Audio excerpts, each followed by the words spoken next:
me tell you a quick story from my book Feeding Johnny, and this story is a snippet in the book called Blow Up.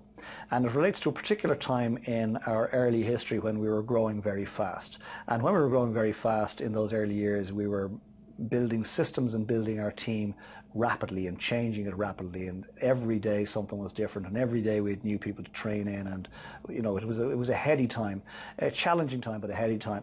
And one of the mistakes that I made at that time was I appointed somebody to a senior role, or a role of responsibility, based on her seniority, not based on her capability to do the job. I thought it was the right thing to do. Turns out it wasn't. Anyway, so I appointed this girl, we'll call her Josephine, to protect the innocent. But I appointed Josephine to the role of head of our kitchen team, and she was responsible to make sure we produced all the sandwiches on time, in full, safely, etc. And she had a whole team of people to help her. But the team was growing rapidly, and the numbers of sandwiches we were required to produce was growing rapidly as well. So the pressure was immense, and very quickly the cracks began to appear. All of a sudden it became her kitchen, and they became her team.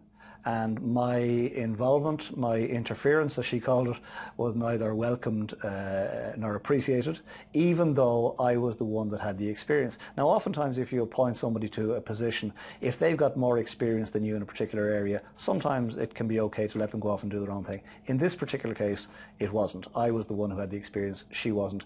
Great girl, lovely person, but just didn't have the experience, and really probably her biggest problem was she wasn't willing to listen.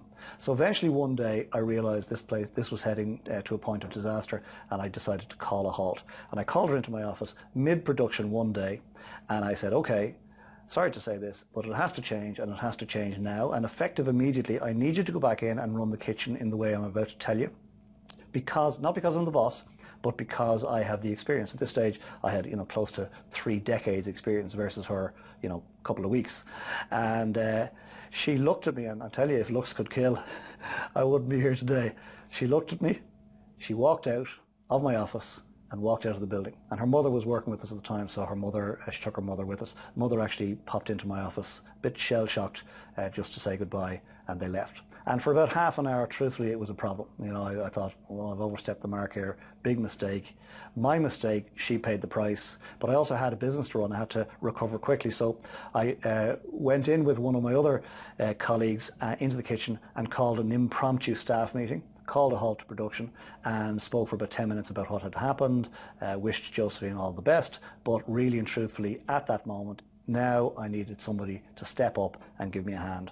And I remember it was like a sea of white coats parted, and this young lady popped her head out and said, I'd like to help. Her name was Magda, and I'm delighted to say that we recovered the situation. And Magda then went on to have a whole career in Carambola over the years in the area of purchasing. So what looked like a problem at the time turned out to be a blessing all round in the end.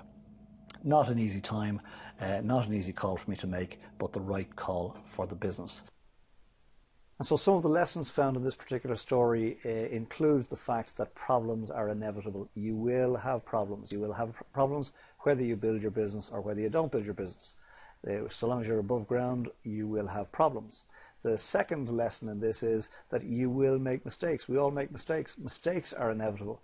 As my parents used to say, the man or the woman that never made a mistake made nothing. So you will make mistakes. The trick is going to be to recognize when a mistake was made and to rectify it quickly. And the way to rectify it quickly is to ask yourself, what do I need to do that's best for the business? What do I need to do that's best for the business? Because in that answer lies the right decision.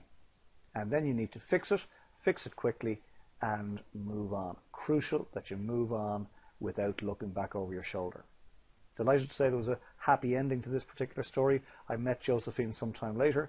I met her at the airport, and truthfully, for a while, our eyes darted back and forth. We weren't sure what to do. Finally, we simply hugged, asked each other how we were. I asked how her mother was. We wished each other well and got on with our lives. Cheers.